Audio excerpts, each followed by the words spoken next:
Welcome.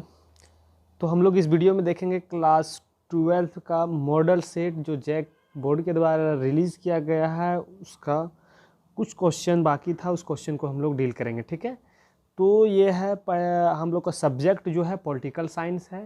ठीक है, तो चलिए हम लोग इस वीडियो में देखेंगे क्वेश्चन नंबर 51 से लेकर, ठीक है, हम लोग 50 तक देख चुके थे। अब 51 से आपका आता है क्वेश्चन, 51 से स्टार्ट करने वाले हैं।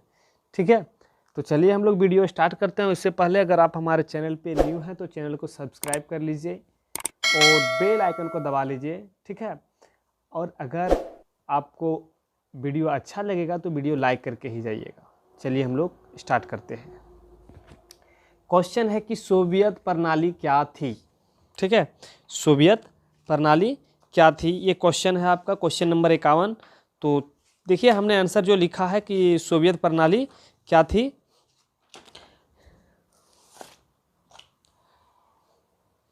समाजवादी सोवियत गणराज्य USSR रूस में हुई 1917 की समाजवादी क्रांति के बाद अस्तित्व में आया। समाजवादी क्रांति के बाद क्या हुआ है कि अस्तित्व में आया 1917 में। यह क्रांति पूंजीवादी व्यवस्था के विरुद्ध में हुई। जो ये क्रांति हुआ था वो पूंजीवादी व्यवस्था था, उसके विरुद्ध में हुआ भी, और समाजवाद के आदर्शों और समतामुल्क समाज की जरूरत से प्रेरित थी। ठीक है, फिर है कि आगे क्रांति के पश्चात समाजवादी सोवियत गणराज्य में निजी संपत्ति की संस्था को समाप्त करने और समाज को समानता के सिद्धांत पर सचेत रूप से निर्मित करने के लिए जो विशिष्ट प्रणाली अपनाई थी उसे सोवियत प्रणाली कहा गया। जो प्रणाली अपनाया गया उसे सोवियत प्रणाली कहा गया। ठीक है, फिर आगे है कि सोवियत राजनीतिक प्रणाली की धुरी कम्युनिस्ट पार्टी थी। देखिए धुरी कम्युनिस्ट पार्टी जो थी वो सोवियत राजनीतिक प्रणाली को स्थापित, इसमें से किसी अन्य राजनीतिक दल या विपक्ष के लिए जगह नहीं था। इसमें कोई राजनीतिक दल और विपक्ष के लिए जगह नहीं था, सिर्फ उसमें क्या था, धुरी कम्युनिस्ट पार्टी थी। अर्थव्यवस्था योजनाबद्ध और राज्य के नियंत्रण में थी। ठीक है, ये था सोवियत प्रणाली। तो क्वेश्चन नंबर 51 उम्मीद है कि आपको समझ में आ गया होगा। तो चलिए हम लोग 51 का और करके क्वेश्चन दिया हुआ है, उस क्वेश्चन को हम लोग देखते हैं। तो चलिए 51 का योर का जो क्वेश्चन है अथवा वाला क्वेश्चन है कि पंचशील के सिद्धांतों को लिखने के लिए कहा गया है। तो चलिए हम लोग इसको लिखते हैं। 29 अप्रैल 1954 में भारत व चीन के बीच मित्रता व व्यापार की संधि हुई, जिसका प्रस्तावना में 5 सूत्र रखे हुए हैं। जो 5 सूत्र रखा गया था उसी को पंचशील के नाम से जाना जाता है। उसके जो सिद्धांत थे उसमें जो जो बात रखी गई थी उस बात को हमने यहाँ पे नोट किया है कि एक दूसरे को प्रादेशिक अखंडता व प्रभुसत्ता का सम्मान करना। ठीक है, दूसरा है कि किसी पर आक्रमण ना करना, किसी के ऊपर आक्रमण नहीं करने के लिए कहा गया था। तीसरा है दूसरे के घरेलू मामले में हस्तक्षेप ना करना, किसी के घरेलू मामले में हस्तक्षेप ना कर सकते हैं। चौथा है कि समानता व परस्पर लाभ, चौथा है कि समानता व परस्पर लाभ मतलब कि बराबरी और लाभ हो। ठीक है, शांतिपूर्ण सह अस्तित्व और शांतिपूर्ण ये अस्तित्व बना रहे, ये था आपका पंचशील। जो पंचशील के सिद्धांत, मुख्य 5 सिद्धांत जो थे, यही पॉइंट है। इसी के ऊपर पंचशील को रखा गया था और इसी के ऊपर काम कर रहा था, जो 1900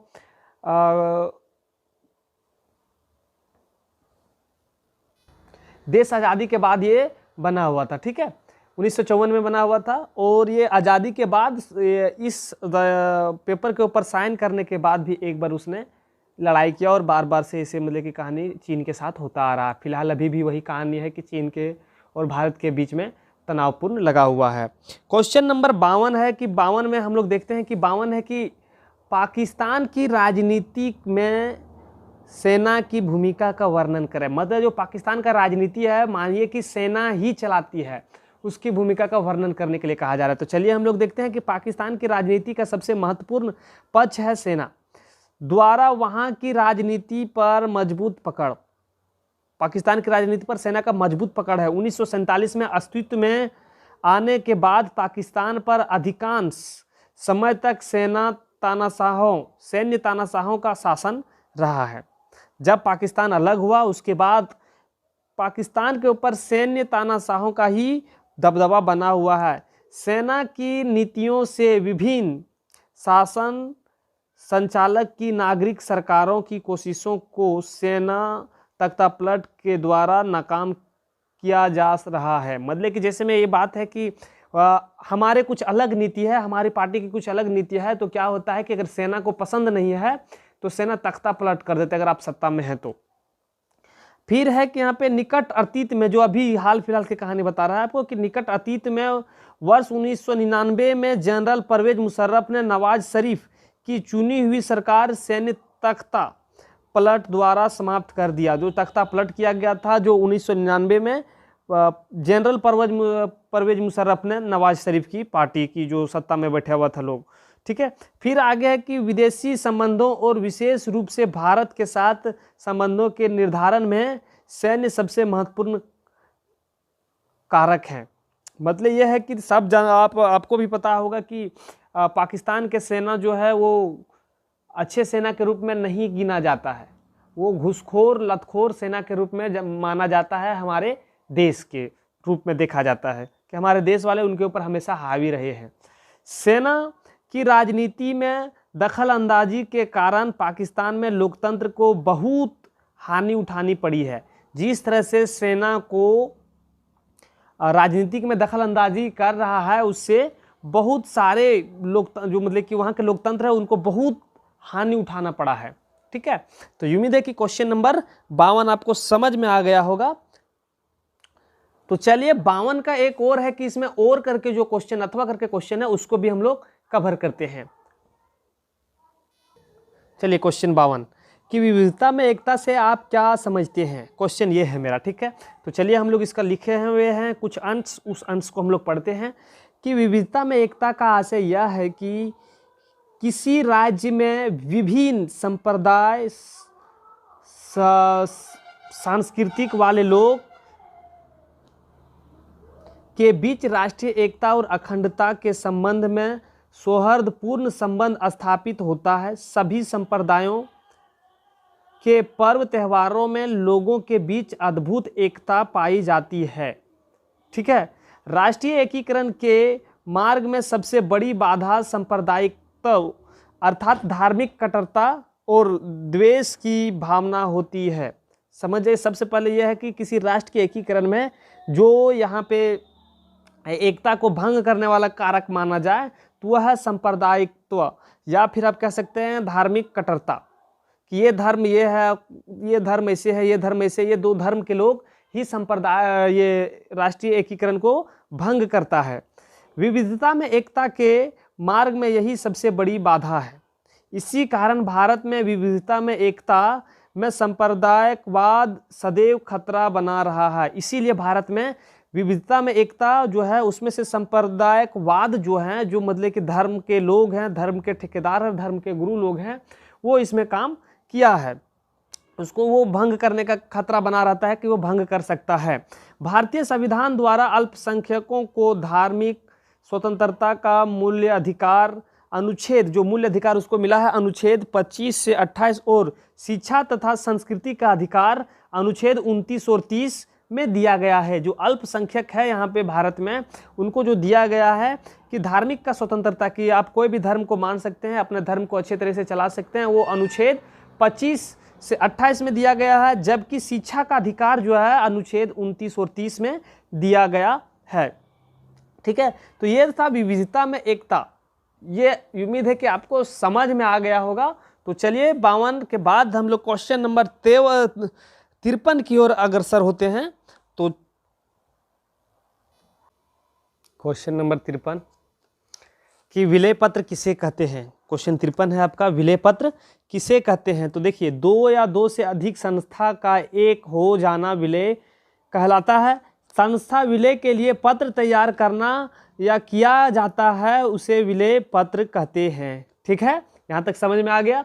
चलिए हम लोग जो जम्मू कश्मीर भारत संघ का अभिन्न राज्य है, इसमें 3 क्षेत्र देखे जा सकते हैं। इसमें 3 क्षेत्र देखा जाता है जम्मू कश्मीर के जो अभिन्न अंग है। ठीक है, इसमें क्या क्या है? पहला है लद्दाख, जहाँ बौद्धों की बहुसंख्या है, वहाँ पे बौद्ध जो धर्म है उनकी बहुसंख्य लोग हैं वहाँ पे।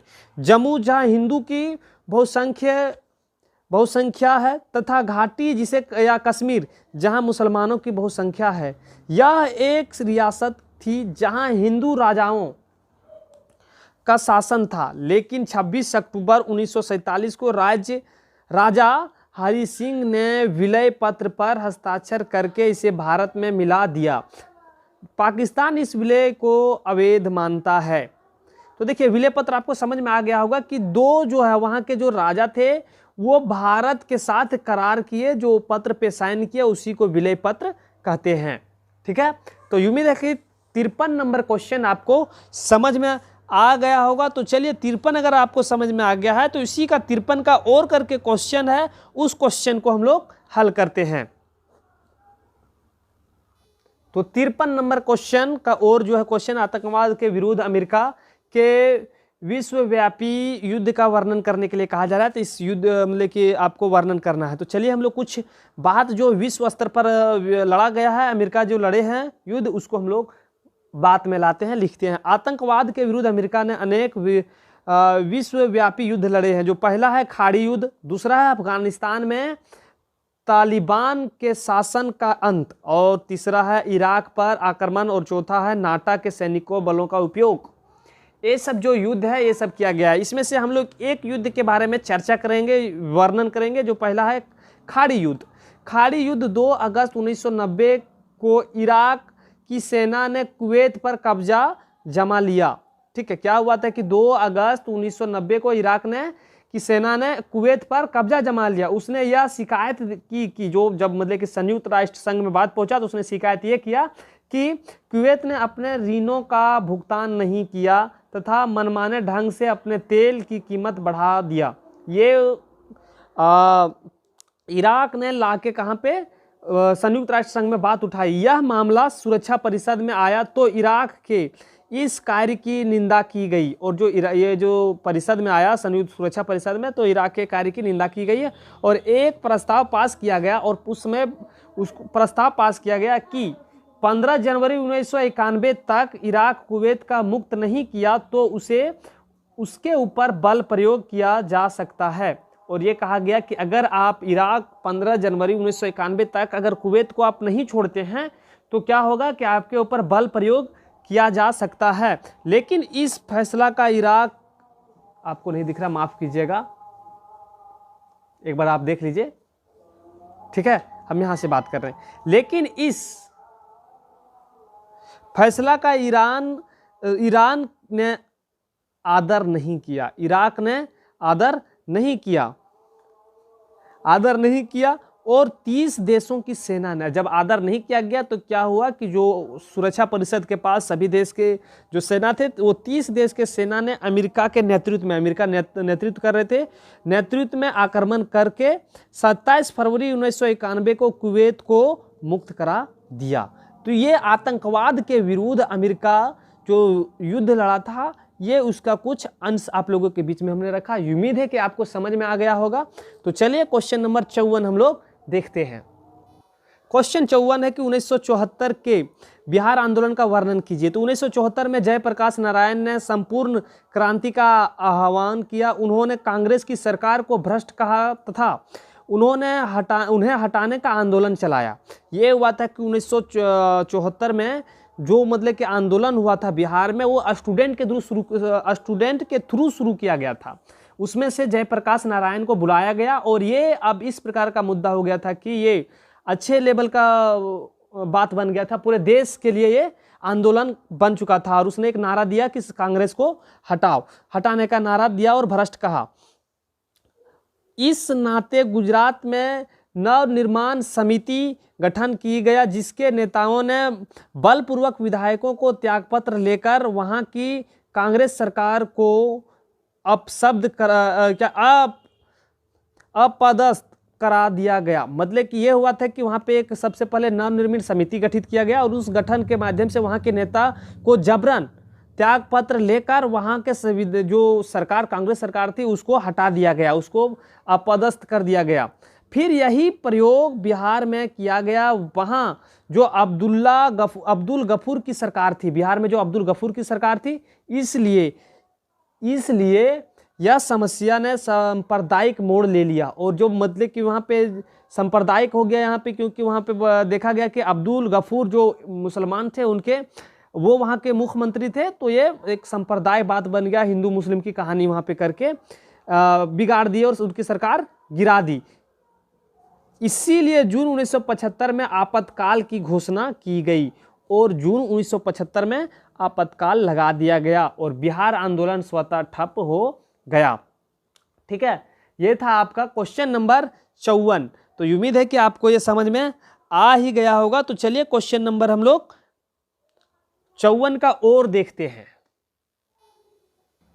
तो चलिए 54 का और जो है कि एक ध्रुवीय विश्व से आप क्या समझते हैं। तो ये क्वेश्चन आप लोगों को पिछले वीडियो में हमने बता दिया है। अगर आप नहीं देखे हैं पिछला वीडियो तो जाइए हमारे चैनल के ऊपर और वहाँ से आप जाके पिछले वीडियो में देखिए। और एक ध्रुवीय विश्व के बारे में हमने उसमें वहाँ पे लिखा था, वो आप जाके नोट्स बना सकते हैं, वह नोट कर सकते हैं या फिर आप देख सकते हैं। ठीक है, तो चलिए हम लोग क्वेश्चन नंबर 55 की ओर अग्रसर होते हैं। क्वेश्चन नंबर 55 है कि लोकतंत्र में राजनीतिक दलों की क्या भूमिका है। तो राजनीतिक दलों की क्या भूमिका है, तो देखिए राजनीतिक दलों की महत्वपूर्ण भूमिका है लोकतंत्र में। राजनीतिक दल लोगों का एक ऐसा संगठन और अनुशासित समूह है जो चुनाव के माध्यम से सत्ता प्राप्त करना चाहता है या सत्ता में आना चाहता है, आता है। ठीक है, फिर है कि राजनीतिक दल के घटक जो हैं, राजनीतिक दल के मुख्यतः 3 घटक पाए जाते हैं। पहला है नेता, दूसरा है सक्रिय नेता या सक्रिय सदस्य जिसको कहते हैं, और तीसरा है अनुयायी या समर्थक। ठीक है, ये इनके घटक हैं। अब इनके कार्य की भी हम लोग चर्चा कर लेते हैं कि राजनीतिक दलों के क्या कार्य हैं, इसीलिए तो ये महत्वपूर्ण है राजनीतिक दल में, लोकतंत्र में।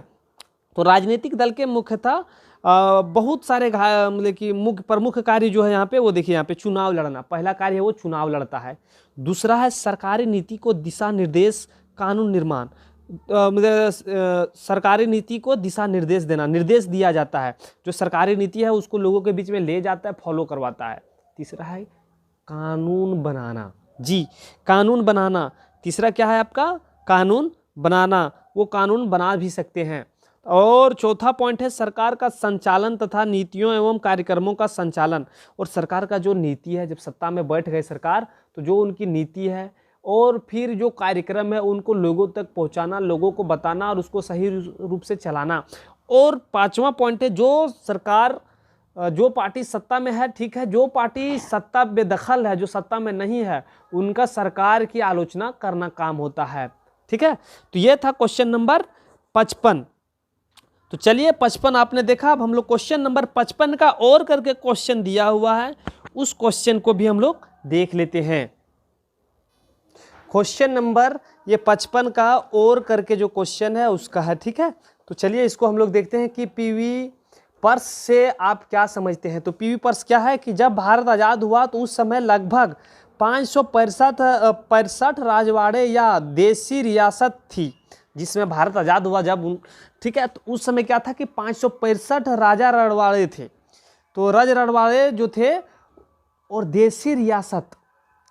तो सरदार पटेल के प्रयासों से रजवाड़ों का भारतीय संघ में विलय हो चुका था। जो सरदार पटेल थे उनके प्रयास से जितना भी रजवाड़े थे वो विलय हो चुका था, किसमें, भारत संघ में। और भारत सरकार ने राजाओं महाराजाओं को बवचन दिया था कि उन्हें अपने परिवार, निजी स्टाफ और राजमहलों के रख रखाव के लिए सरकारी कोष से कुछ धनराशि दी जाएगी। लोग जो जब भारत हमारे आज़ाद हुए तो आज़ाद होने के बाद जो 565 राजा रजवाड़े थे, तो उसको सरदार पटेल के माध्यम से तो भारतीय संघ में मिला लिया गया, विलय कर लिया गया। लेकिन सरकार ने क्या कहा उसको कि देखिए आपके जो भी स्टाफ हैं या फिर राजमहल है या फिर आपके परिवार है, उनको रख रखाव के लिए कुछ धन राशि सरकार के कोष से आपको दिया जाएगा। तो इस संबंध में यह भी व्यवस्था की गई थी कि राजाओं के जीवन काल में यह धनराशि उन्हें मिलती रहेगी। और यह भी बताया गया कि जो जब तक आप राजा हैं और जब तक आप जिंदा रहेंगे तब तक आपको यह धनराशि मिलती रहेगी। पर वो भी उसमें मेंशन किया गया था कि उसके उत्तराधिकारियों के लिए यह राशि धीरे धीरे कम कर दी जाएगी और धीरे धीरे कम कर दी जाएगी। मतलब कि यह है कि आपके जो उत्तराधिकारी होंगे उसको धीरे धीरे, आपको अगर 10 दे रहे हैं तो उनको 5 देंगे, फिर उनको 4 देंगे, उनके धीरे धीरे धीरे खत्म कर दिया जा सकता है या फिर बंद कर दिया जाएगा। ठीक है, तो ये क्वेश्चन नंबर 55 था। तो 55 का और था, ये भी उम्मीद है कि आपको समझ में आ गया होगा। ठीक है, तो अगर आपको वीडियो जरा सा भी मदद किया तो वीडियो को लाइक कीजिए, और अगर आप हमारे चैनल पे न्यू है तो चैनल को सब्सक्राइब कीजिए, दोस्तों के साथ शेयर करना ना भूलें। तो चलिए फिर हम लोग मिलते हैं अगले वीडियो में, तब तक आपसे हम अलविदा लेते हैं। जय हिंद।